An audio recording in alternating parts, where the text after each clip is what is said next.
Muito grato, Radmila, por ter aceitado o convite. É, é com muita alegria que a recebo aqui hoje. E, na verdade, é uma honra ter esta oportunidade de conversar consigo, porque representa muito bem esta casta de médicos que têm a coragem de se afastar das convenções para abraçar os valores essenciais. Muito obrigada pelo convite. Sinto-me honrada. Obrigada mesmo. Quem é Radmila Jovanovic? Os três M's definem a Radmila: a mulher, a mãe, a médica. Sou médica ginecologista obstetra, sou doutorada em medicina pela Universidade de Berlim. Então sou nomeado, como já disse, nomeio isso só para dizer, eu já mergulhei na ciência, né, e percebi um pouco os lados positivos e negativos deste lugar. Sou muito ligada a trabalho de trauma em conexão com doença, né? E isto desde muito precoce. A minha carreira começa com psicoanálise própria, a minha carreira continua sempre a busca de onde é que começa tudo isto, de onde começa a doença, né? E ao longo do percurso da medicina me conectei obviamente com formações que têm a ver com esta área, né? A experiência somática, a Identity Oriented Psychotrauma Therapy, terapia do psicotrauma orientada pela identidade, é uma outra vertente, Body Dynamics, né? Significa há várias vertentes que me levam a isto, né? Então, também a vertente da mulher, sempre conectada a isso, conexões com o sagrado feminino, conexões que têm a ver muito com o outro lugar do que aquilo que nós encontramos quando se vê o funcionamento na medicina de ginecologia, por exemplo. Então, tudo isso, né, fez como se fosse uma quintessência daquilo que hoje em dia pratico e faço. Okay? Entrada na medicina foi, por acaso, a decisão da ginecologia obstetrícia foi pela entrada no bloco de partos. Eu me lembro como hoje foi a primeira entrada no bloco de partos, foi claro, é isto, aqui tenho que ficar. Né? E a outra vertente foi sempre a psiquiatria, que me interessou também muito, mas decidi para a ginecologia obstetrícia. E a sua experiência enquanto mãe condicionou de alguma forma a sua decisão de seguir ginecologia obstetrícia? A decisão foi já antes. A decisão de ir para a ginecologia obstetrícia foi uma decisão prévia de ser mãe. Okay? E também, eu acho que provém muito da minha história, né? Da história de mulheres maltratadas, entre aspas, não? E também da história de um parto muito traumático para mim enquanto criança. Foi um parto domiciliar, foi um parto em casa, foi um parto com parteira, mas foi um parto durante o processo da luta entre mãe e pai sobre o meu pai médico, né? O que é que estás a fazer aqui? A minha mãe era escondida a fazer um parto em casa, né? Então foi muito despercebida naquele primeiro momento da minha vida. Então estes dois aspectos, né, de trauma próprio no parto, como também devido a uma história traumatizante de mulheres da minha história, das minhas antecedentes, eu acho que isto tudo traz porque é que eu me dediquei tanto ao feminino, à mulher, e tanto a este vínculo, a esta perca do vínculo no início do nascimento de uma criança, que é o momento mais vulnerável, e que não fala sobre o vínculo da criança com a mãe, mas fala sobre o vínculo, a aprendizagem do vínculo da criança com ela própria, naquele próprio momento. Anda pelo intermediário da mãe, mas depois promove a capacidade de estar presente. Então, estas duas histórias trazem, na minha leitura posterior, trazem porque que eu acho que eu entrei neste lugar. Com certeza, tudo tem uma razão de ser. Tudo tem uma razão de ser. De acordo com a visão budista, o ser humano é um conjunto de bolinhas que viaja de existência em existência. E que eventualmente se materializa naquilo que nós chamamos o corpo Isso físico. se materializa garantidamente, sim. Ora, isto significa que então a mente precede a matéria. Que informação é que o nosso corpo armazena? O nosso corpo armazena informação do universo garantidamente todo, ok? Porque a gente provém de um lugar sem fim, ok?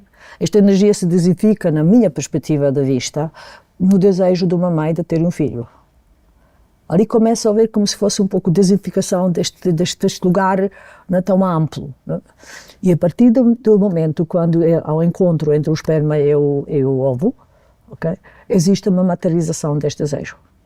E a partir dali começa a psique do humano. E é muito interessante isso, né? Porque vem uma alma ampla e grande e entra em 2 células. Então o início da vida é, né? É já como se fosse, primeiro o trauma está lá. Né? Então, e estas aptidões e capacidades que o ser muito pouco desenvolvido tem, né? Vai aumentando o desenvolvimento, parece que nós depois começamos perdendo um pouco este contacto com este lugar de onde que já vem. Para depois, se calhar, no fim da vida, outra vez começar a abrir este lugar para se unir outra vez para o mesmo sítio. Então é algo muito grande, né, que acontece nesta materialização, né, de uma energia universal no físico. Algo grandioso. Algo muito grandioso mesmo, ok? E é preciso perceber isso. É preciso mesmo perceber isso.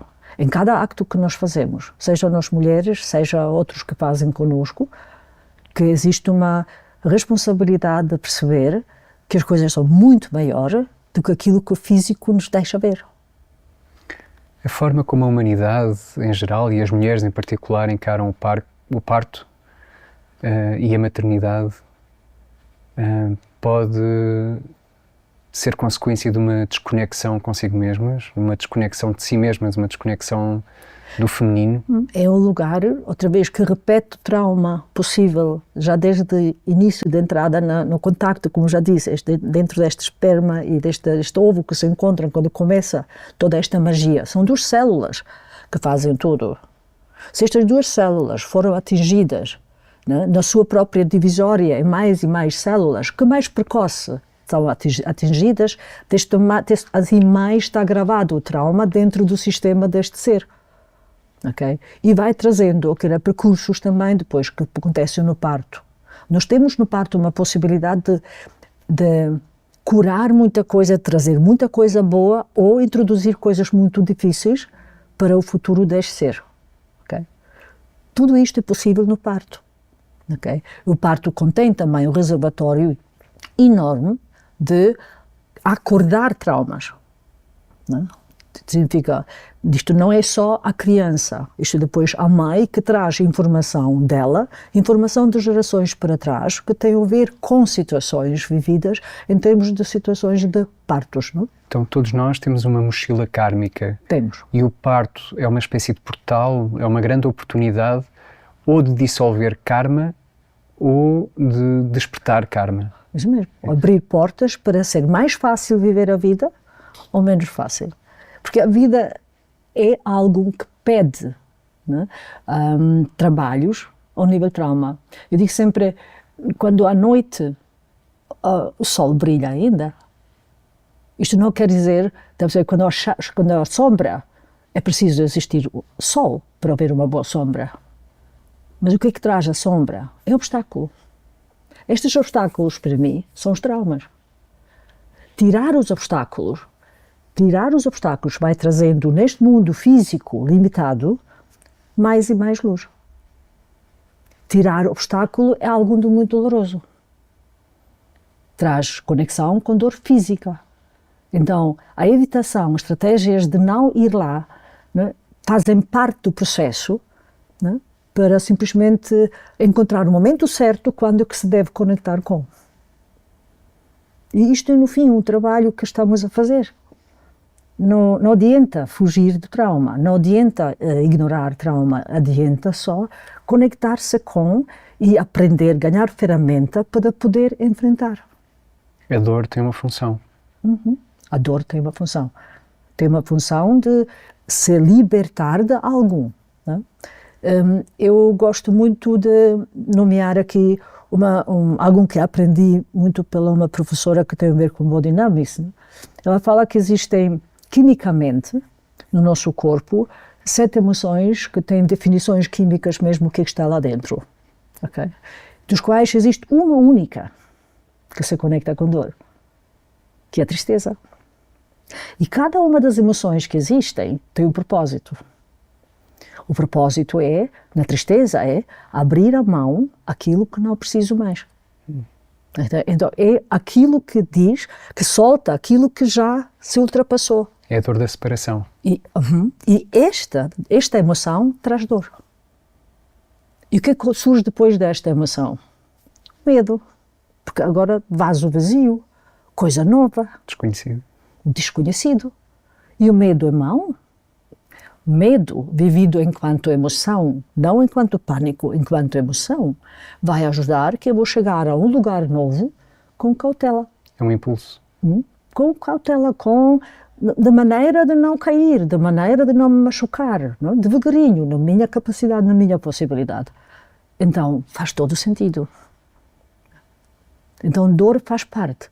E dor é também aquilo que faz que nós evitamos ir ao trauma. Então, e depois parto, tem dor. E o que é que a Radmila diria a uma mulher que quer evitar a dor no parto? Existe um mundo dentro do processo de trabalho de parto. Existem muitíssimos ingredientes. Eu diria, se nós soubéssemos 50 destes ingredientes, né, sabemos pouco. Nós sabemos ainda menos do que isto. E mesmo sabendo muito menos do que isto, nós achamos que podemos mexer. Todos estes ingredientes são conectados uns com os outros. E quando a gente puxa num ponto, a gente mobiliza, sabendo se calhar dos 50 que sabe, mas depois não sabe de outros 100 que existem. E não sabe o que é que cria com qualquer puxão que faz. Okay? Se eu retiro um ingrediente muito essencial no trabalho de parto, que se conecta com dor, e agora se volta à emoção, né? Emoção de tristeza, de separação que vai acontecendo, né? Saída do bebê da barriga, entrada para o mundo. Né? Se eu retirar um aspecto, né? Eu não sei, eu não posso saber nem sequer o que é que isto causa. Uma coisa é certa, né? O processo do trabalho de parto fica alterado. Comprometido. O acesso às endorfinas, por exemplo, fica comprometido. Só que as endorfinas fazem uma diluição de dor, não só da mãe, quanto também da criança. A respiração, será que a primeira respiração da criança, será que é uma coisa assim tão pacífica? Ou será que ali abrem folhetes, né, para deixarem ar entrar? Ou será que é uma coisa dolorosa? Então, e se não tiver endorfinas, vai ser difícil. Já a primeira respiração vai ser difícil. Respirar é vida. Inspirar é vida. É o primeiro acto que fazemos quando entramos na vida, é inspirar. O último acto que fazemos quando saímos da vida é expirar. Então, e nós vemos uma sociedade, falamos antes sobre isso, vemos uma sociedade de pessoas que têm hipotensões, mulheres que têm hipotensões. Eu sou ginecologista, não posso falar sobre tudo. Então, hipotensão é quê? É uma não abertura suficiente de caixa torácica para a inspiração. Então, o início da inspiração e não é com toda a plenitude de uma abertura para uma vida. Não?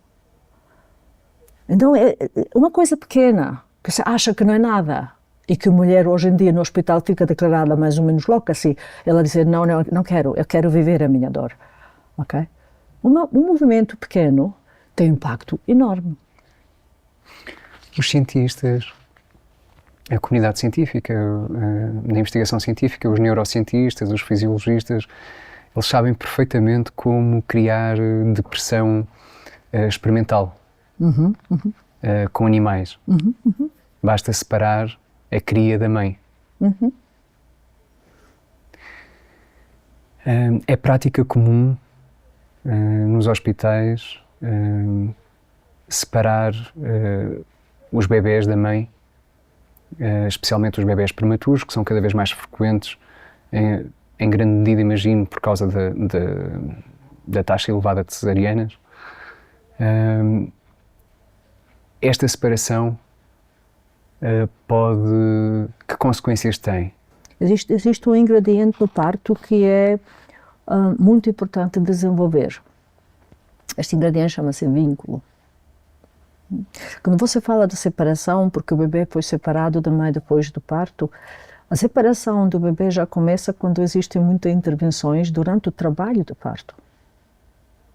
Porque este vínculo é algo de muito precioso e muito delicado.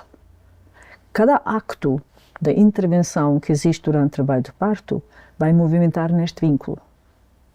O que é que quer dizer o vínculo? A conexão natural da mãe direcionada para a criança e a conexão natural da criança direcionada para a mãe. Este vínculo é algo de muitíssimo importante para nós podermos ficar conosco em nós no futuro. Okay. Eu acho que não há esta consciência, simplesmente, quanto é que cada acto, cada interrupções com vozes que não são próprias naquela altura, quanto a introdução de medo durante este processo, não? Pode trazer e vai trazer um não desenvolvimento próprio deste vínculo na pessoa própria e também no relacionamento entre os dois.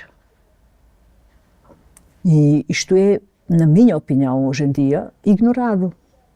Não é uma coisa que nós aprendemos, não é uma coisa que nós aprendemos durante a especialização da obstetrícia, por exemplo. Okay. Se fica ali, se cria um ponto de separação que não é fácil de ultrapassar. Obviamente, uma amamentação aprofundada depois do parto, o apoio ao nível da criança, da observação da criança para ver o que pode ter ficado em termos de movimentos que falam sobre trauma gravado na criança, apoios do casal de se conseguir vincular enquanto mãe, pai e filho depois do parto, tudo isto obviamente ajuda, né? Mas tudo isto podia já começar antes de existir. E não criar primeiro o dano e depois tentar resolver o dano. Então é mesmo o parto próprio precisa simplesmente um lugar calmo, tranquilo, um lugar onde não se intervém. Isto não é uma doença, isto não é um sítio de perigo, uma gravidez sem risco, ou low risk, no risk pregnancy. Uma gravidez de baixo risco ou não risco é uma gravidez que não precisa intervenções médicas, não precisa hospital nitidamente preparado para emergência, porque o risco de emergência é absolutamente não nomeável. Okay. Na Faculdade de Medicina, os médicos não aprendem sobre parto não intervencionado, imagino.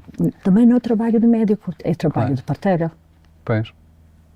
O médico deve ser a pessoa apoiando o processo se é necessário intervenir. Mas a verdade é que essa não é a visão da obstetrícia nos dias que correm, não é? Não é a visão da obstetrícia em Portugal, não.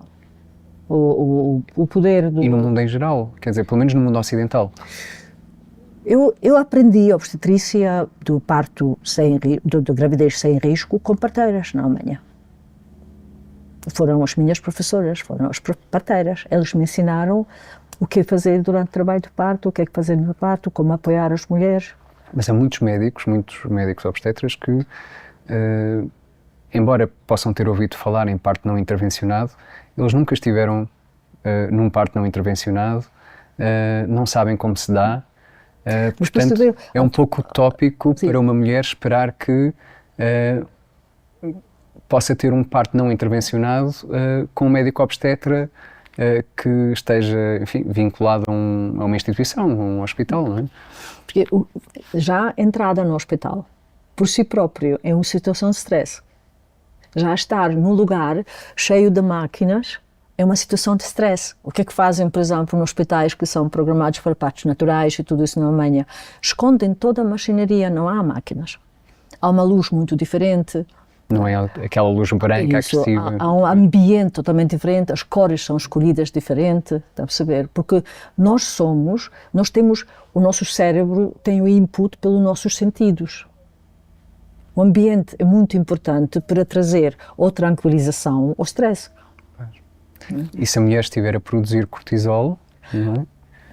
Stress, é evidente que isso vai ter implicações no parto, não é? Se ela sente o ambiente externo como uma ameaça, ela não vai querer que o bebê saia, não é? Ou seja, de forma instintiva vai querer protegê-lo, vai travar o processo. Os hormônios de stress vai interromper, vai diminuir a expressão de oxitocinas e vão assim também, obviamente, alterar um pouco o funcionamento das contrações em si, por exemplo. Né? Mas não só. Os hormônios de stress também alteram o vínculo. Então, tudo isso é um processo. Vamos lá ver, é preciso ter consciência o que é uma gravidez e o que é que está tudo dentro do trabalho de parto. Alterar um vínculo provoca um trauma. Isto tem consequências a longo prazo. Claro. E o trauma que se provoca quando se perde o vínculo, né? Por exemplo, o trauma que se provoca quando uma mulher, havia um hospital aqui em Portugal onde se faziam partos, tipo a mulher entrava no estado de uma anestesia para o parto acontecer muito rápido, recebia uma droga e para o parto acontecer muito rápido. Isto quer dizer para a criança o quê? O que é que acontece quando a mãe não está presente? A fonte da vida desta criança é que é a mãe. Se a mãe não está presente porque está drogada ou porque não está presente, não está lá, ok? A criança sente o quê? Vou morrer. Então, uma confrontação com vida-morte. O que acontece no corpo de um ser vida-morte? Dissociação. O que é que a criança aprende? Sair do corpo, porque saindo do corpo não dói. O que é que pode acontecer no futuro da vida? Muitas vezes, evitar tudo o que é desconfortável. Evitar desconforto dá-me possibilidade de evolução, de desenvolvimento? Não. Então, percebe? Isto é um lugar que estou a nomear. Não é? A criança não tem possibilidade de lutar ou fugir. A criança reage em situações de stress com congelamento. O congelamento é dissociação. É fuga do corpo. Então, é uma dissociação entre o ser e o seu próprio corpo. Isto é muito perigoso, porque se não estou no corpo, eu não cuido do meu corpo, não é? E nós sabemos que muitas das práticas correntes, muitas das práticas da obstetrícia, consideradas normais, não é? Que são normais, porque são aceitos pela generalidade da população, são extremamente violentas e suscetíveis de causar trauma. Sim, claro. Cada intervenção cirúrgica.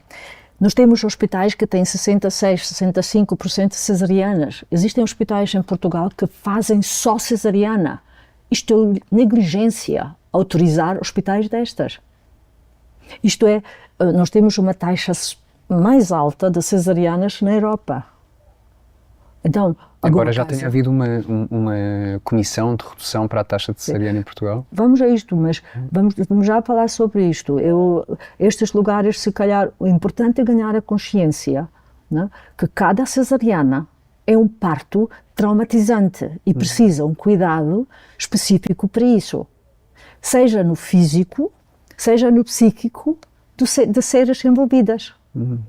E seres envolvidas direto são mãe e criança, e indireto o pai e os outros filhos. Então estamos aqui a jogar num jogo de não consciência dos médicos. Os médicos não querem fazer mal.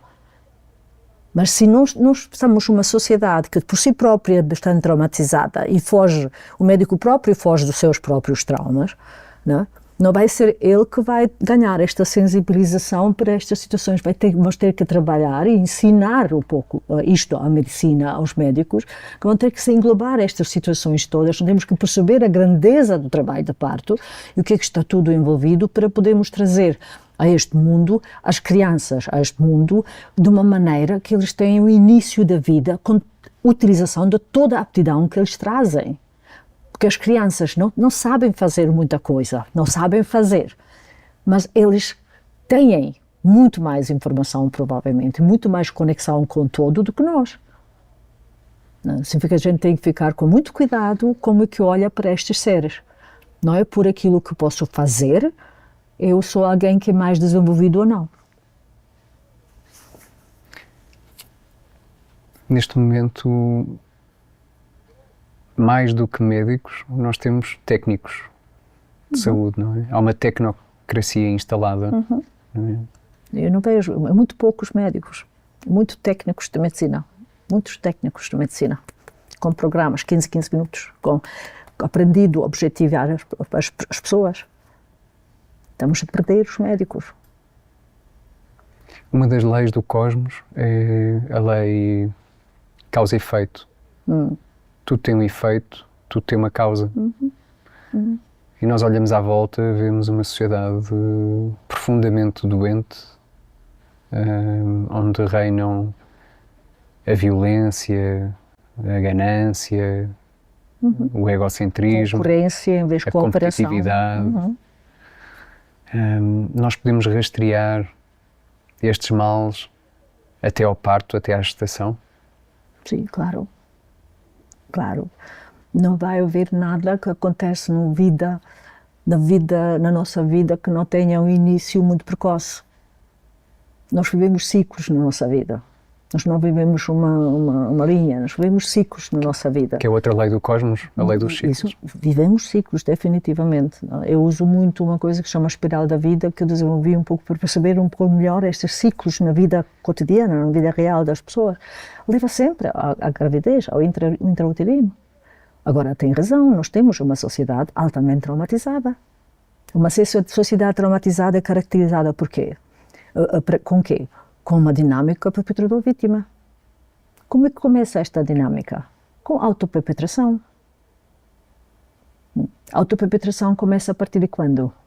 A partir do momento quando uma criança com 3, 4 anos não tem a proteção. Não se sente protegida. Ela fica exposta, né, àquilo que, por exemplo, na IOPT, Identity Oriented Psychotrauma Therapy, né, se chama trauma sexual. E nós estamos a viver uma sociedade altamente traumatizada sexualmente. Eu digo quase pedofilia endémica. Nós vivemos uma sociedade onde a sexualidade não é vivida de uma maneira natural, normal e de uma maneira sagrada, né, como ela é pensada. Ela é pensada a trazer transformação no físico da pessoa. Né? Ela é altamente transformadora. E o impulso para a recriação do mundo. Né? Nós não vivemos isto. Né? Nós não vivemos este lugar de honrar esta união feminino-masculino. Nós vivemos um lugar onde o patriarcado machuca muito, magoa muito o feminino. E o feminino aprendeu a ser objeto e entregar-se como objeto. Também na sexualidade, mas não só. Então são todos estes lugares. Onde é que vamos começar com tudo isso? Vamos começar na mulher. Ela vai ter que se conectar com ela própria. E ela vai ter que ensinar ou mostrar para fora que não é possível isso. Ok? Ela vai ter que saber dizer stop. Aqui não. Vai ser um processo mesmo muito interior da mulher. Não é por acaso que muitas pessoas muito sábias, Dalai Lama próprio também diz que a mulher ocidental que vai fazer a diferença na reconexão com ela própria. É preciso mesmo a mulher perceber que ela é carrier, né? Ela é portadora, né? do lugar que é um berço, do lugar onde se cria a humanidade. Okay. Sim. De certa forma, estas práticas médicas, ou estas más práticas médicas, constituem um atentado contra a própria família, contra a própria humanidade. Outra vez, fala sobre a autoperpetração. Eu nem sequer ia apontar o médico. O médico é também uma vítima desta sociedade. Esta sociedade que simplesmente não colabora, que concorre, que não se vincula, que não tem presença, que está na rapidez, que está à superfície. Na superfície, isso mesmo, né? Que nem tem possibilidade de perceber, né? Quanto é que nem tem possibilidade de perceber que este ser pequenino que nasce é muito sábio, ok?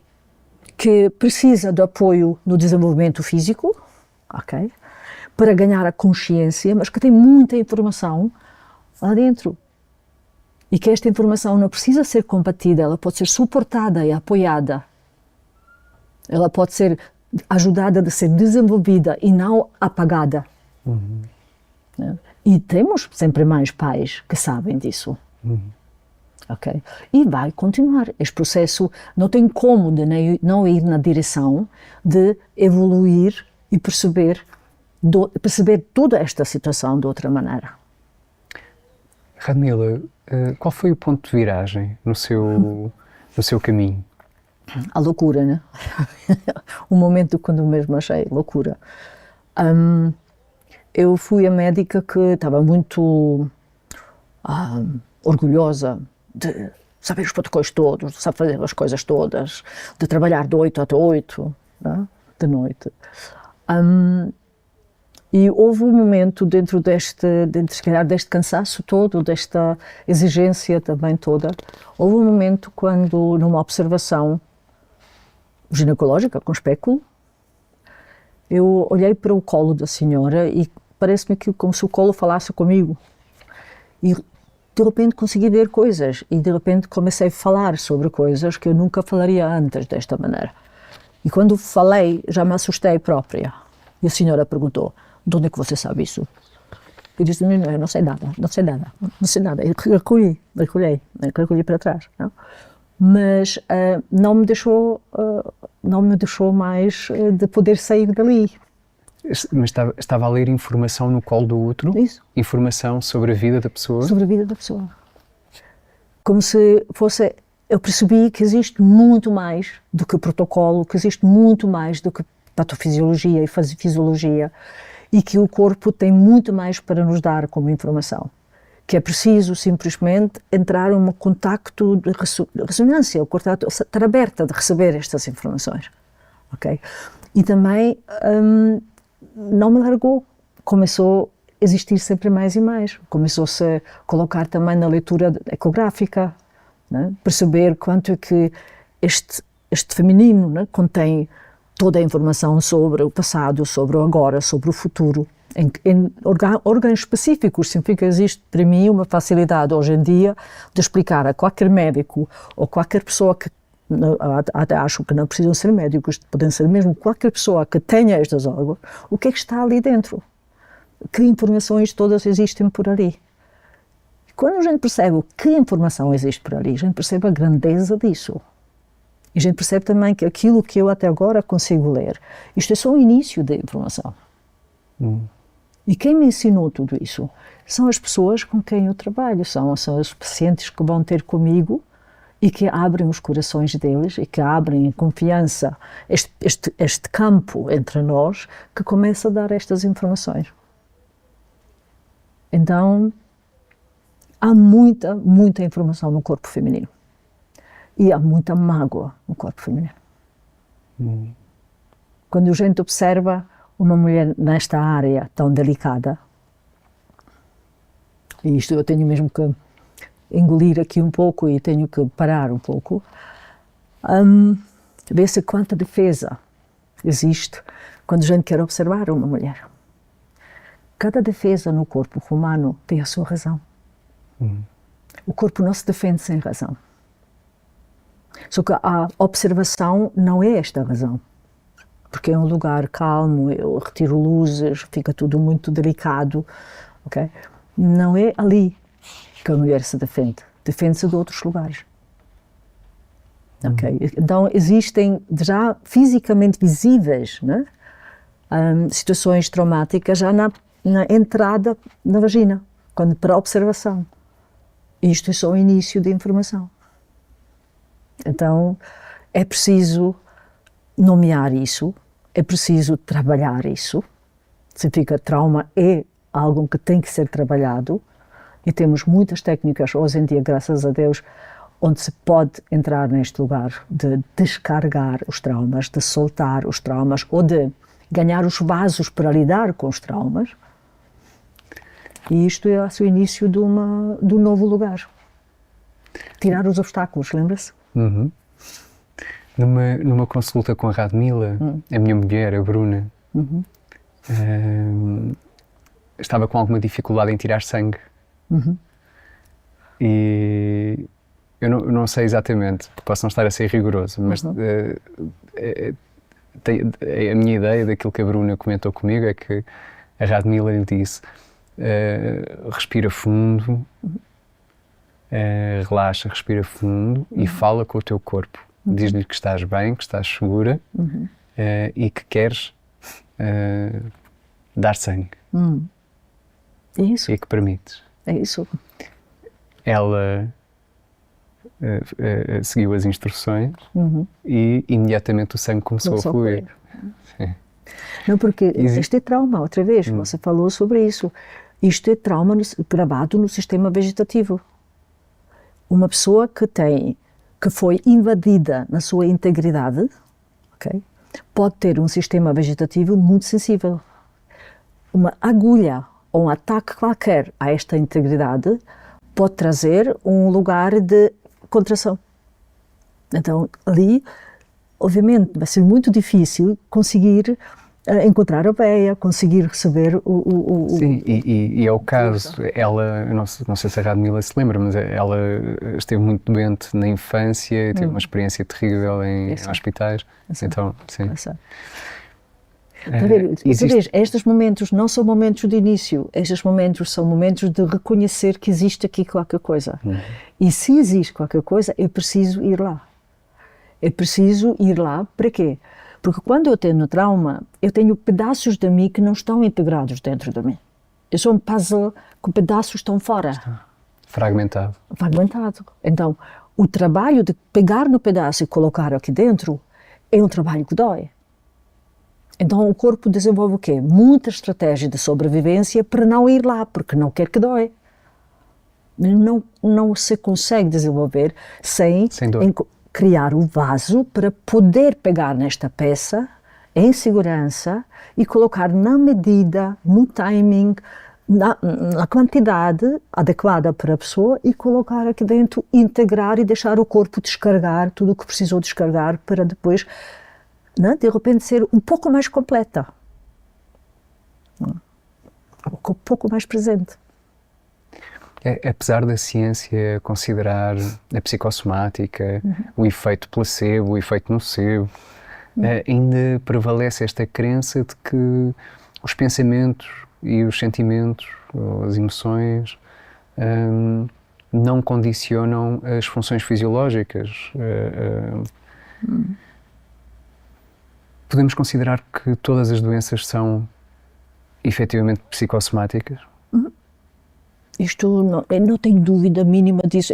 Outra vez, eu chamo isto ainda diferente. Eu digo isto é psicobiofísico tudo. Quer dizer, no mesmo momento se encontram em todas as zonas estas situações. Se eu descargo emocionalmente algum stress que eu vivo, se eu mesmo descargo a situação emocionalmente, eu não vou ter impacto nenhum físico. Física vai estar pronta para reagir, mas se eu descargo, não é preciso manifestar. Se eu não descargo, a estratégia do corpo vai ser a doença. E a doença vai me trazer depois outra vez a dor vai me levar à tristeza, a tristeza vai me levar a poder sair outra vez dali se descargar esta tristeza. Por isso é que... Com lágrima. Talvez por isso a mulher que tem o parto natural,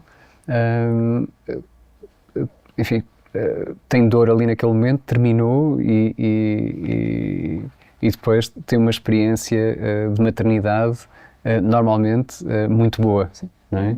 Enquanto que a mulher que tem um parto muito intervencionado depois tem muitas complicações e muitas vezes tem um vazio, sabe? Na sua experiência enquanto mãe. Qual foi a experiência? Desculpa, qual foi a experiência? Às vezes, pois foi. Deixa um vazio, um lugar tão cheio, em vez de empoderar, enfraquece o feminino, coloca no lugar, e a mulher sente isso. Não interessa quanto que ela decidiu de querer uma cesariana, não é ela que precisa levar isto como se fosse ela a decidir. O médico tem informações sobre isso e deve ter. E o médico, não técnico, o médico deve falar com ela e fazer-lhe entender qual é a consequência daquilo que se decide aqui. Ok? E depois, está a ver, hoje em dia existem situações onde neonatologistas decidem por cima dos pais, certo? Mas ali não decidem. Mas ali já é possível escolher cesariana e já é possível ignorar que isto é um parto por si próprio que traz cognitivamente para a criança uma situação difícil para a vida, uma desorientação para a vida, né? Porque este movimento, né? Esta saída da criança, este empurrar-se do útero, é uma mobilização também de despertar a criança para a vida. Né? Se eu faço uma cesariana eletiva, você pode ler no livro de Michel Audin. Michel Audin, você pode ler na cesariana um artigo todo sobre o que tudo modifica, né? na fisiologia da criança por causa de uma cesariana eletiva. Que é algo que devia, enfim, ser reservado para situações de exceção, não é para... Electivas, não. Não. Pelo menos deixar o tempo, deixar as contrações se começarem a instalar, aliás, para o coração poder fazer o seu movimento e pulmão, expulsar o líquido do pulmão, pois isso acontece nos últimos dias antes do parto acontecer.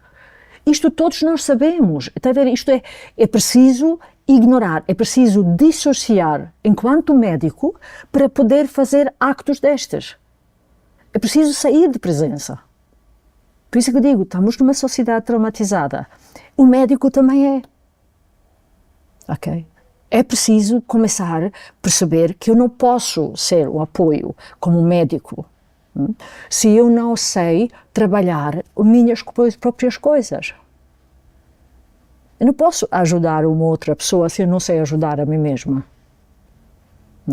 Então, a medicina não é só técnica.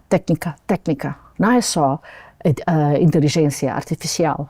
A medicina tem muito a ver com coisas que não são lógicas. Vêm senhoras e dizem-me, aconteceu isto.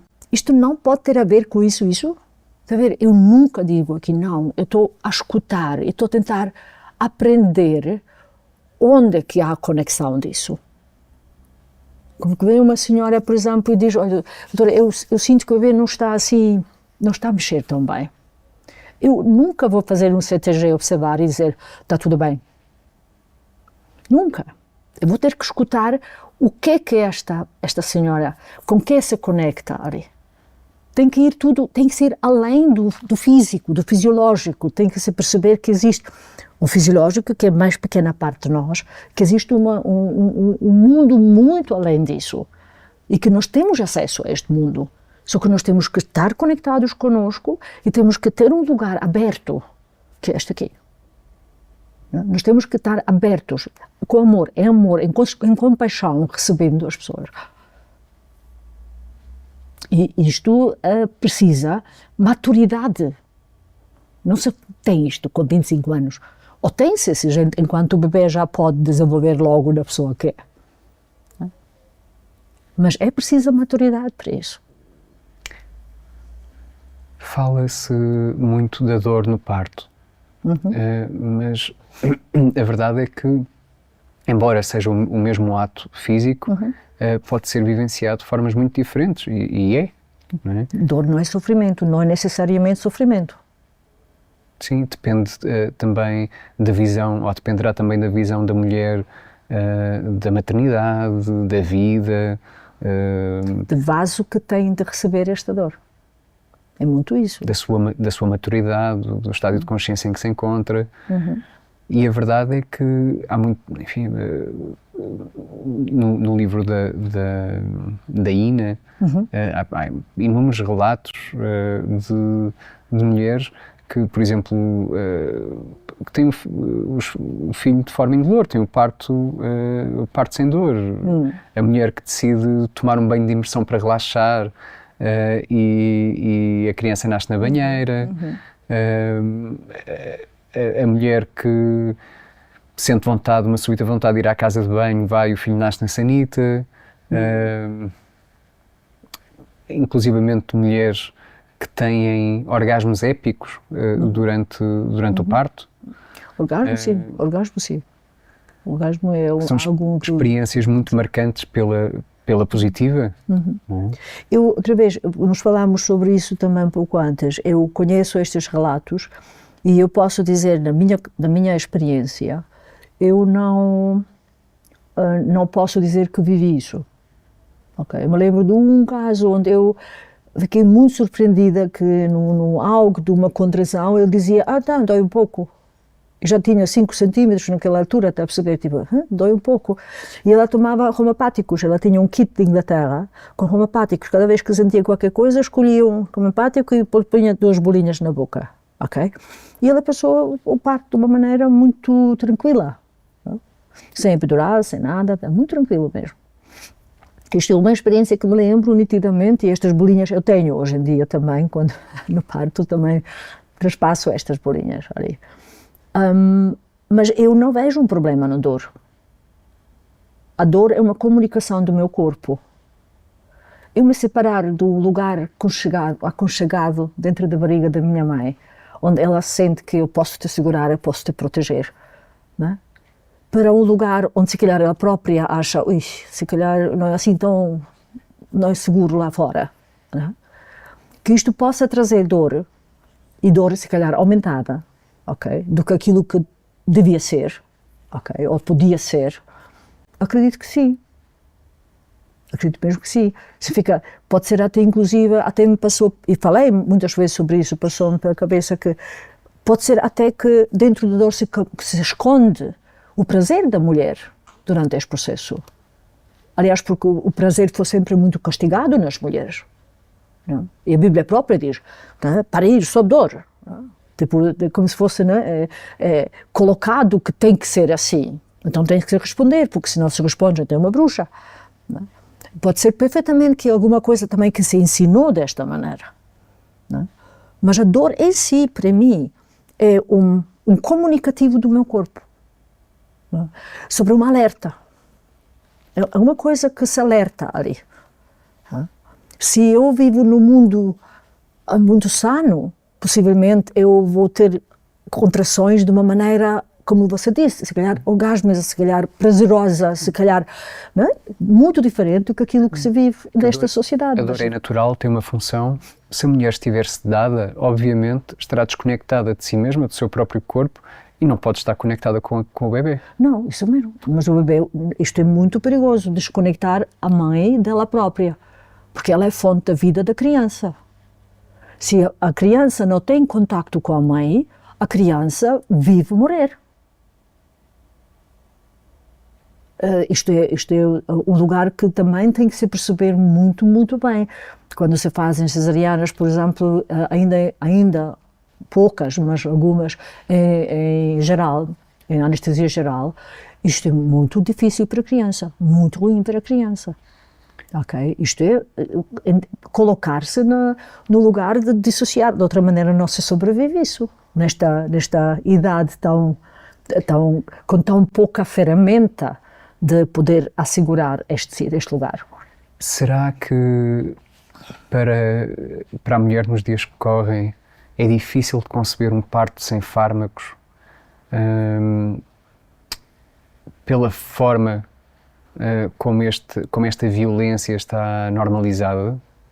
Ou seja, pela normalização desta violência obstétrica, este ambiente, estas práticas. Ou seja, se o parto fosse mais natural, não seria mais fácil para a mulher compreender que os fármacos são desnecessários? A influência de fora tem importância, claro, mas também eu venho do lado a dizer tudo o que nós criamos é algo que veio de um lugar, não é? Para se criar, corresponde um pouco ao estado onde nós todos nos encontramos. Sim. Okay?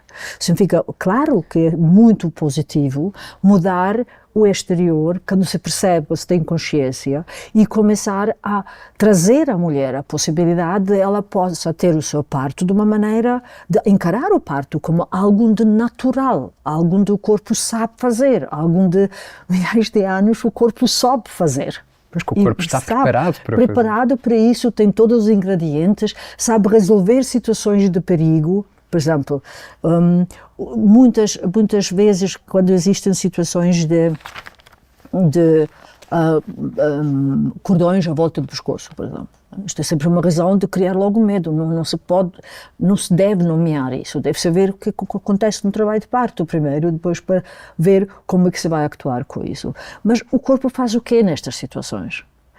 Faz abertura do colo, abertura do colo, abertura do colo, não desce a cabeça, não desce a cabeça. Okay? Deixou a cabeça lá em cima, a gente chamaria isto na medicina de distócia descida, não?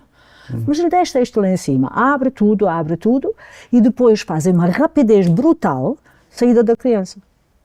Para o espaço de tempo, quando pode haver dificuldade de esticar da cordão, não haver suficiente oxigênio, seja delimitado ou diminuído ao máximo.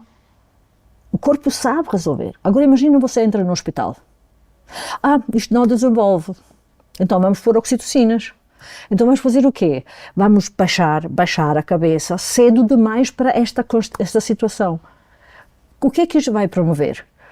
Intervenção médica. Atrás de intervenção. Pode trazer a cesariana, pode trazer a necessidade de fazer uma ventosa, um fórceps ou qualquer coisa. Tá? Significa, nós temos que perceber que é grande. O trabalho de parto é sábio em si. E tem muita informação em si. E nós temos que ser os leitores, os detectives, né, para perceber, né, onde é que pode ser necessário de fazer um movimento. Escutar o corpo e confiar. Porque dentro do processo pode ser escrita a informação de um ser morrer ao caminho, né? E nós, médicos, não podemos permitir isso. Nós não estamos prontos para permitir estas coisas. As parteiras que trabalham, né, que trabalham lá no selvagem, fora da possibilidade de cesarianas e outras coisas, eles aceitam estas situações. Nós não podemos aceitar estas situações.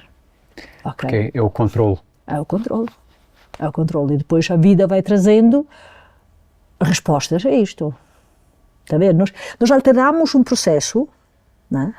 E depois, na vida desta criança ou desta família, vão acontecendo situações que vão também ser influenciados por este momento. Não esqueça, o parto é impulso para a vida, que contém confiança, proteção, separação. Como que se separa seguro? É seguro separar-se? Está tudo lá. Então, isto são as informações que sempre vão vibrar em cada separação. Que sempre vão vibrar em cada situação de perigo. Né? Se isto promove de maneira de é seguro sair, é bom separar-se, vai trazer coisa nova, ok? E não, né? O movimento da criança, futuro adulto, vai ser totalmente diferente. Então, é perceber, é impulso para a vida. O parto é impulso para a vida fora. Não é? O outro é dentro. Sim, esta mensagem é muito importante porque enfatiza quão o parto é determinante para a saúde pública, no fundo, para... Agora, eu preciso falar, há muita gente que tem cesarianas. Sim. E vai ouvir isso. E muita gente que teve partos difíceis e vai ouvir isso. É tudo acabado com isso? Não está tudo acabado com isso. Pegam nestes assuntos, trabalham estes assuntos. Uma mãe que trabalha a sua mágoa, a sua dor, os seus traumas, abre porta para a criança não precisar trabalhar estes lugares. Então só posso convidar, vamos a isso. Isto se calhar foi até o universo que criou desta maneira e quis desta maneira para trazer a possibilidade de se ultrapassar isso. Significa, não é para entrar no desespero aqui. Né? É tipo polir as pedras e perceber que uma pedra muito feiosa por fora, depois de ser polida, pode ser uma tista bonito, né? Mas o polir dura e custa, é um trabalho. Sim. Não ignorar. E dói. Sim. E amor, talvez uma boa definição de amor seja essa contínua busca pela evolução. Amor é o início da nossa vida. Não existe início da vida, mesmo quando se trata de violações. Não existe o início da vida sem a quantidade de amor necessária para a luz se instalar. Esta busca desta luz inicial nossa, é o nosso trabalho da vida.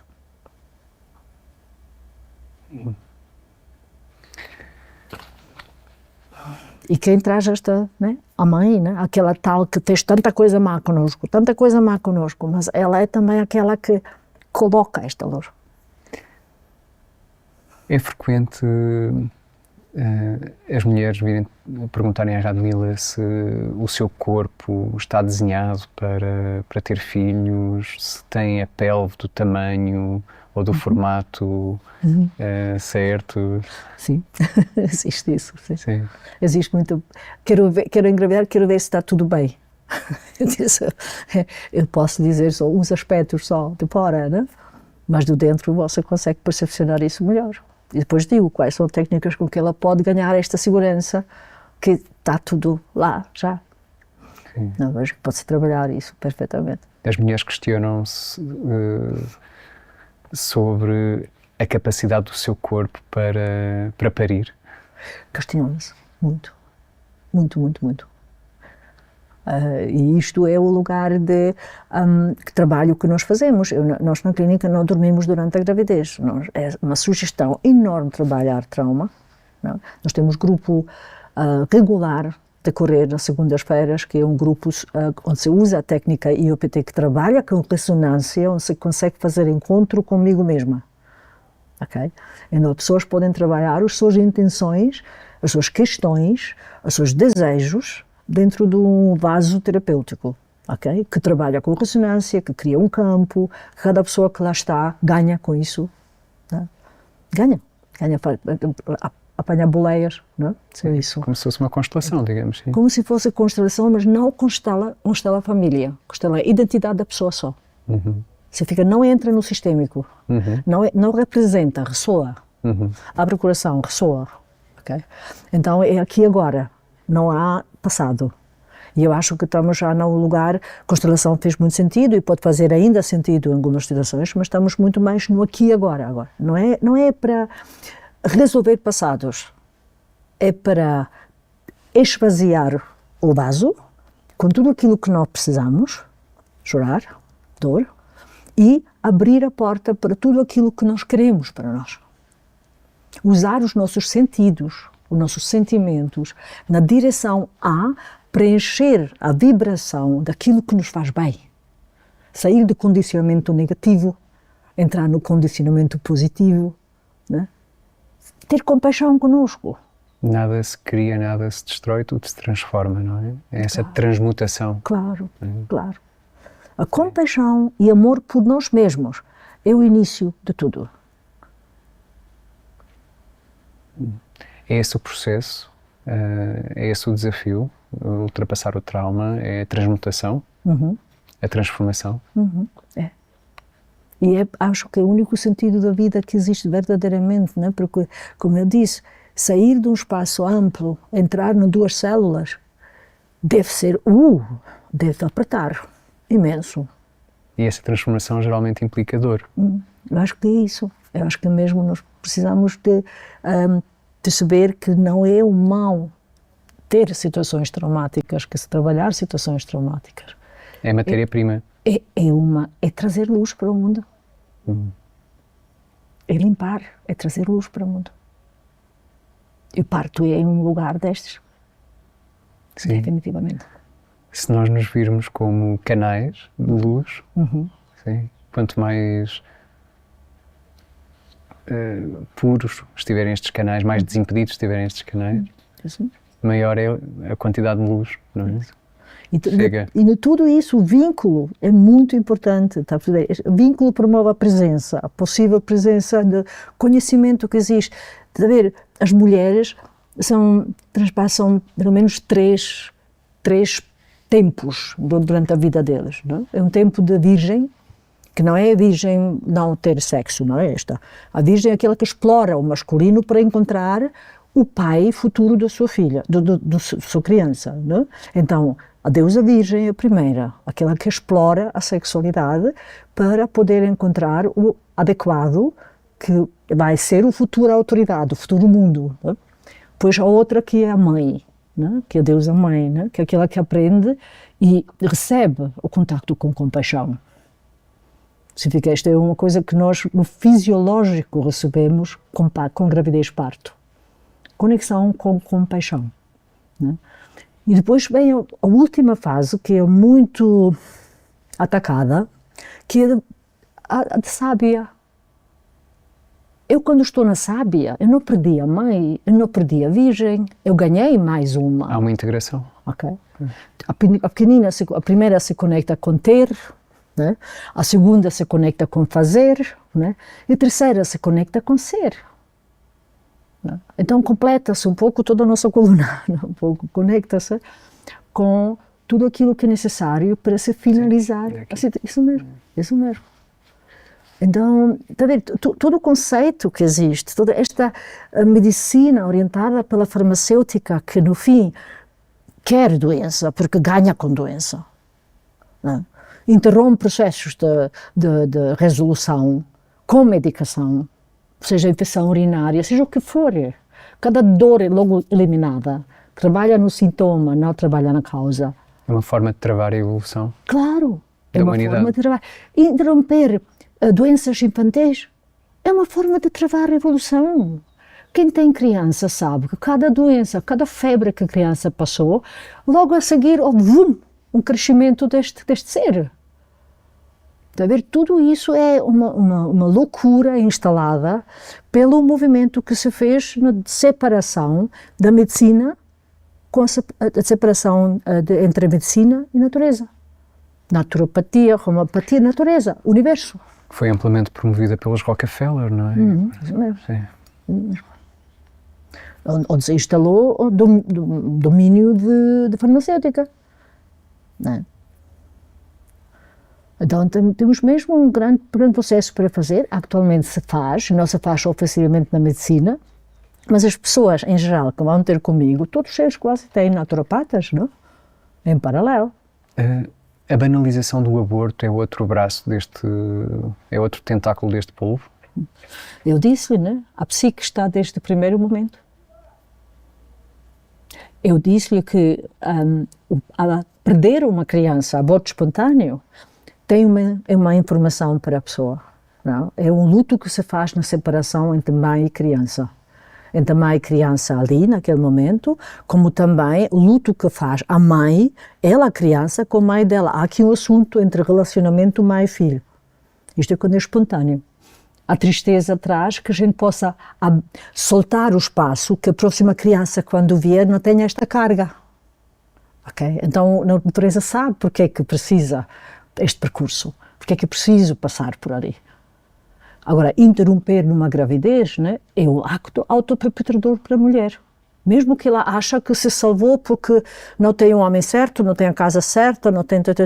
Na mesma, é uma faca que se coloca dentro de nós, é matar algum dentro de nós. Ok? E isto é um lugar que não se pode banalizar. É preciso, mesmo quando a mulher decida isso, faça este movimento, é preciso saber o que é que está acontecendo e é preciso ter apoio para poder finalizar isto, porque inclusive se esta mulher tem depois, posteriormente, uma criança, esta sombra vai tirar a luz desta criança. A criança vai ter como se fosse, né, alguma coisa de não direito à vida, né, no momento quando, né, é desejada e planeada, mas existe aqui uma sombra. Né? Nós somos energia, nós somos vibração, as coisas são gravadas, as nossas águas são plenas de informações. Okay? é preciso perceber que cada palavra que usamos é uma vibração que entra dentro destas águas. Pode magoar ou não. Alguém me contava uma história recentemente de uma mãe que era questionada pela filha sobre irmãos. E a mãe disse que tinha tido uma gravidez, mas que o bebê não tinha nascido, não é? E a criança, que era muito pequenina, talvez com 4 ou 5 anos, assim, disse, sim, eu sei, era eu. Isto eu arrepio me diz que aqui é uma verdade que nós não vamos conseguir comprovar, mas é uma verdade que também eu vivi já com uma das minhas crianças, ok, significa, nós não sabemos, porque a alma se liberta. O desejo é um poder enorme, o desejo de uma mulher, de um filho, é um poder enorme. O desejo pela Cabala é o motor da vida. Okay? Por isso é que eu digo, quando as mulheres vêm dizer, eu não posso ter, mas espera, o seu corpo me diz que você deseja um filho. E a sua cabeça diz que não pode ter. Isto vê-se, nota-se, no seu colo se percebe isso. Okay? Então, mas por que você não pode ser grata pelo desejo que você sente? Como se fosse, você acredita em Deus, você acredita em anjos, como se fosse você em conexão com o anjo. Isto não precisa se realizar. Você pode decidir para não realizar, para não materializar, mas você pode continuar com gratidão que tem este contacto. São lugares muito finos que estamos a falar aqui, mas são lugares muito importantes de se diferenciarem. Quero é uma energia física, é um bum, bum, bum. Né? O desejo é uma energia metafísica. Você não vai ouvir isso se tem bum, bum, bum. Ele fala... Que isso traduz muitas vezes no culto da personalidade, não é? Ou seja, essa desconexão de nós mesmos, do nosso centro, da nossa alma, é substituída por esse ruído ensurdecedor, não é? Do culto da personalidade, não é? Da materialidade. Da materialidade, é isso mesmo. É exclusiva. Da carreira, dos negócios, não é? À custa de muita coisa. Essa visão mais egocêntrica, né? Que pouco a pouco está a dar lugar a uma visão mais cosmocêntrica. Egocêntrico vem de onde? Quem tem direito de ser egocêntrico? A criança. Se uma pessoa continua egocêntrica com 40 anos, a pessoa continua egocêntrica com 30 anos, então... É sintoma de trauma. Uma parte dele ficou na criança. É sinal de trauma. Parou ali, estagnou. Claro. Há muitas coisas... O trauma tem que ver com o apego, ou seja, não há evolução. Isso. E depois cria-se a estratégia enorme de carreira, de nome, de dinheiro, de casa, estratégia de sobrevivência para não ir a este trauma. Porque só isto justifica a estratégia. A estratégia está lá só para eu não ir no trauma, para eu poder conseguir sobreviver um trauma, só que numa certa altura da vida é contraprodutivo, porque vai trazer novas doenças. Infartos cardíacos, muitas outras doenças, está a perceber? Se a gente não volta a olhar para esta criança e acolher esta criança que ficou lá esquecida. É possível que com a continuidade dos partos intervencionados as futuras gerações de mulheres tenham cada vez mais dificuldade em dar à luz? As mulheres vão ter e têm já dificuldade de dar à luz na base das vacinações que foram efetuadas até agora. HPV, vacinação da HPV totalmente louca, ok? Hoje em dia, isto eu tenho que nomear, eu sei que me ponho em risco com isto, mas eu tenho que nomear, existe um mito, né, sobre HPV que é absolutamente não lógico. né? HPV é uma partícula que existe ubiquitário, em todo lado. Ok? E existe, obviamente, e pode-se discutir o que é um vírus, se o vírus é um endosoma ou não é, ou exosoma ou não é. É muito difícil perceber o que é um vírus, porque o vírus não tem vida. Okay, vírus é informação genética encapsulada, encapsulada, nada mais, é uma proteína encapsulada em lípidos para poder transpassar as barreiras de células. Okay? Então esta situação de fazerem hoje em dia umas citologias junto com testes de HPV, ok? Com números específicos de vírus que são sempre mais, que se nomeiam de alto risco ou de baixo risco, ok? E depois as pessoas vão ter comigo e dizem assim, doutora, eu tenho HPV. Eu digo, eu também.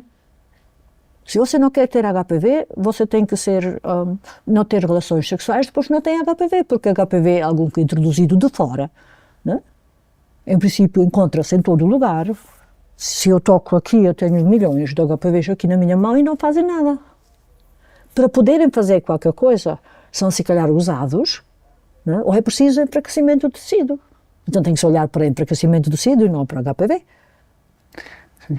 Porque, Antónia, antigamente nós aprendemos... É o ambiente, sim. Não, nós aprendemos, primeiro se faz citologia, depois se vê se há qualquer coisa, se há uma lesão, há qualquer coisa no colo. Se há qualquer coisa no colo, eu posso perguntar e ver HPV, sim ou não. Pela medicina germânica, a presença do HPV fala sobre a resolução de um conflito específico. Não preciso agora entrar no pormenor qual, ok? Mas é uma resolução de um conflito.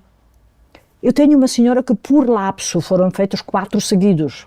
Um estava positivo, outro estava negativo, o quarto estava positivo. Tipo, não faz sentido. É um business. Não faz sentido nenhum. É a lógica do lucro. Mas faz sentido falar com a senhora sobre que se passa com o parceiro. O colo é o lugar, é porta da casa da mulher, é o lugar que promove maturação de esperma. É o lugar que move para buscar o esperma e maturar o esperma, sempre que é o lugar que fala sobre quem é o parceiro sexual certo, futuro pai dos meus filhos, certo, aquele que pode ser. Cada situação dificultada neste lugar, né? Cada situação que tem, seja com o arquétipo paterno, seja com os meus namorados, seja com um homem que eu tive o meu cancro do colo com 22 anos, porquê?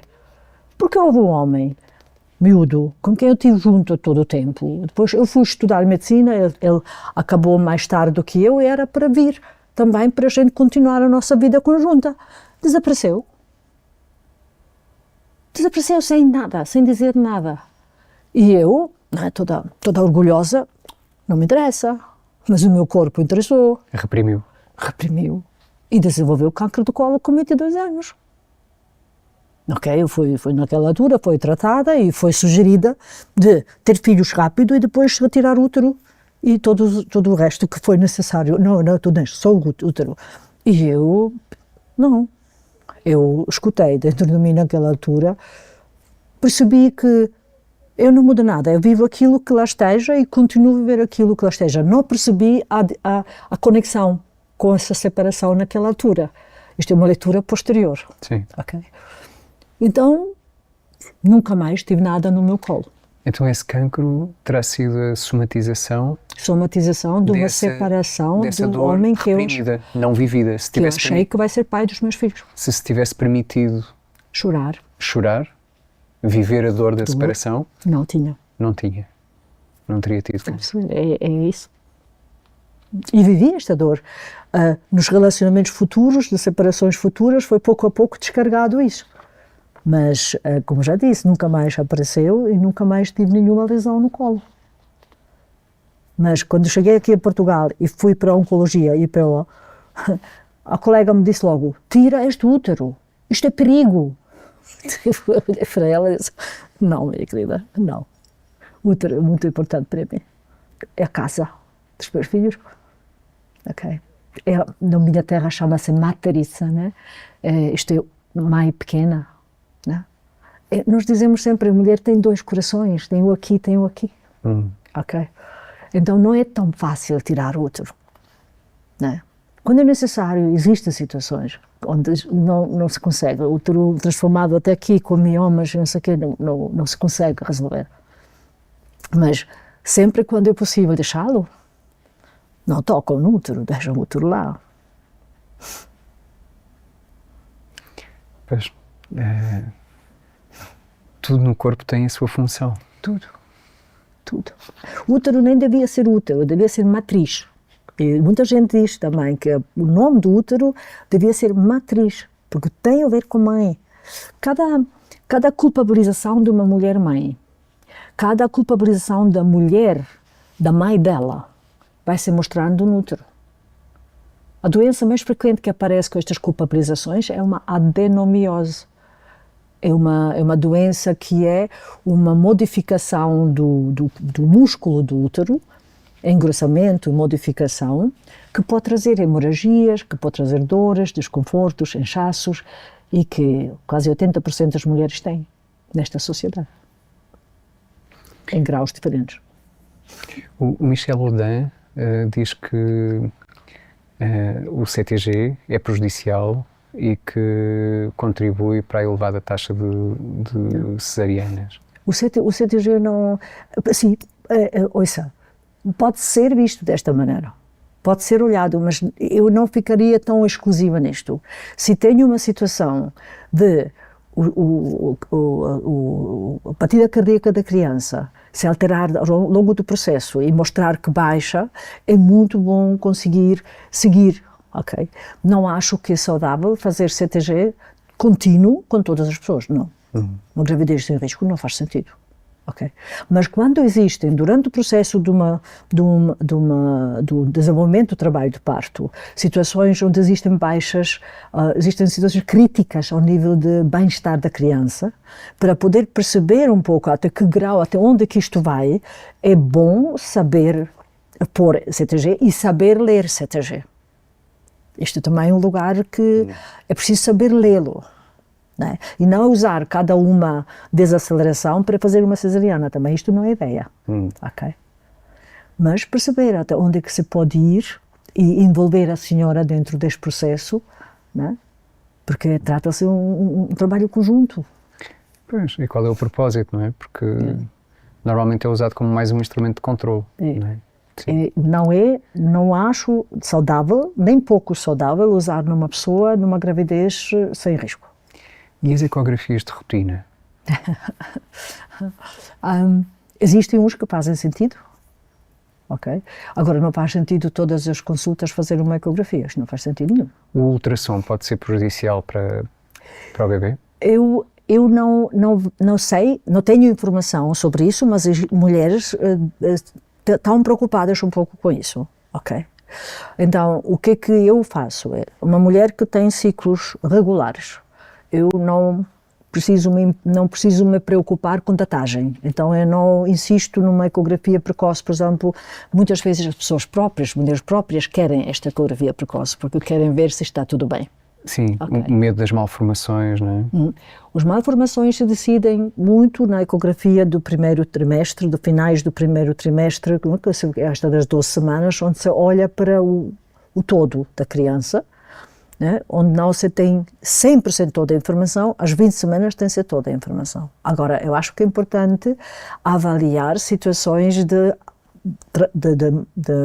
malformações grandes, ok? Só, se uma mulher diz não quer, não é para forçar esta mulher e não é para maltratar esta mulher com isso. Não é para fazer isso. Porque há mulher que tem muito bom contacto com ela própria e há mulher que diz, mas eu sinto que está tudo bem. Okay. Significa, depende sempre deste vínculo, lembra-se do vínculo do início da vida? Quanta conexão a mulher tem com ela própria, quanto que ela está dentro dela, okay? Para ela poder, né? Para isto não pode ser uma fantasia, mas é uma coisa dita daqui. Okay? Se esta coisa dita daqui está presente, eu acho que não se deve humilhar a pessoa, não se deve atacar a pessoa, não, deve ser um bocadinho negociar o que é que se vai fazer. E por vezes as ecografias também dão aso a diagnósticos incorretos e falsos positivos, não é? Não é raro. E são muitas vezes usadas nos finais para dizer, olha, não há líquido suficiente, vamos fazer uma cesariana. Ou bebê é grande demais, vamos fazer uma cesariana. Pois. Ou, não? Existe muito isto. Existe muita tendência de facilitar o parto cesariana porque é mais confortável para o médico, para o hospital, ok? Pois. E é mais lucrativo? Mais lucrativo. Em Portugal, até há bem pouco tempo, havia a taxa mais elevada de episiotomia da Europa. Pode ser. Eu não tenho os dados, mas pode ser. Mutilação genital, não é? E até mesmo contra as recomendações da OMS, que diz que não deve ultrapassar, em média, os 10%. Agora, eu só falo agora do lado... Em Portugal havia 70%. Até há bem pouco tempo. Pode ser que seja. 70%. Pode ser que seja. Pode ser que seja. Outra vez, eu volto outra vez a este lugar. Quando nós estamos ensinados, o parto é algo de inseguro, ok? Quando nós somos ensinados como médicos, né, que ali cada momento pode acontecer qualquer coisa e nós temos que resolver a coisa. E não somos ensinados que o corpo tem muita possibilidade de resolução e é preciso ter paciência. Eu me lembro, o primeiro livro de obstetrícia era do Pschirembel, da Alemanha, e cada página continha paciência, letras grandes, paciência. Okay? Fantástico. Ok, então tem que ter paciência e observar, e escutar e perceber quando é que precisa intervenir. Ok. Quando está instalado no médico, nas parteiras, este medo, ok? Há muito risco que vai acontecer alguma coisa de errado. Porque o medo serve para quê? Para me levar ao lugar de que eu tenho medo, certo? Pois. Então, e se tem medo, dá o controle. Não é? Se é do controle. É. Não é? Isso mesmo. Dá o controle, mas também é mesmo medo real. Os médicos cortam porque estão ensinados a fazer isto assim, porque muitos anos havia esta ideia de quando se corta, depois o períneo fica melhor para o futuro, né? Que tudo isto obviamente comprovou-se que não é verdade, e continuam a fazer este tipo de atitude, sim. Muita coisa continua a acontecer que não devia acontecer do momento que temos na ciência e na informação de neurociência. Sim. Okay. Vão contra os fundamentos científicos. Isso mesmo. Não devia acontecer. A gente pode ficar aqui dias a falar sobre estes temas. Dias. Como é que seria a maternidade ideal? Eu já vi uma que eu gostei muito. Se houver necessidade de uma maternidade, ok? Não a maternidade ideal, a maternidade do futuro. Maternidade, se for uma coisa no hospital, se for um sítio no hospital, tem que ser um lugar onde pode haver instrumentos, mas tem que ser bem escondidinhos. Em princípio, é bom existir cores ténues, luzes baixas, vozes calmas, perceber dar a intimidade ao casal, ok?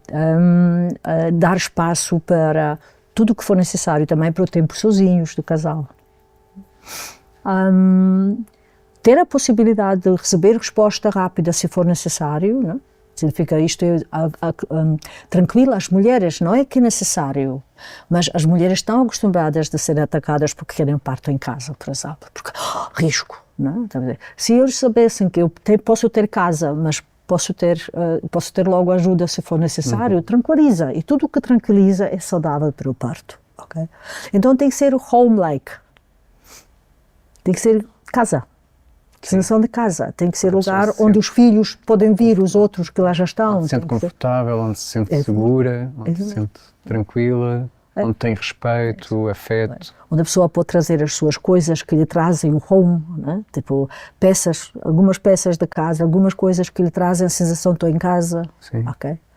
Promover tudo que tranquiliza, tudo no exterior que tranquiliza o interior da mulher e dá a sensação de seguro. Sim. E onde tem a família por perto, não é? Noutros tempos, era, enfim, na aldeia, era toda a comunidade. Família por perto, vamos discutir um pouco, não? Porque eu acho que é o marido e a mulher, sim, e os filhos, Não, mas saber que os filhos estão, Sim.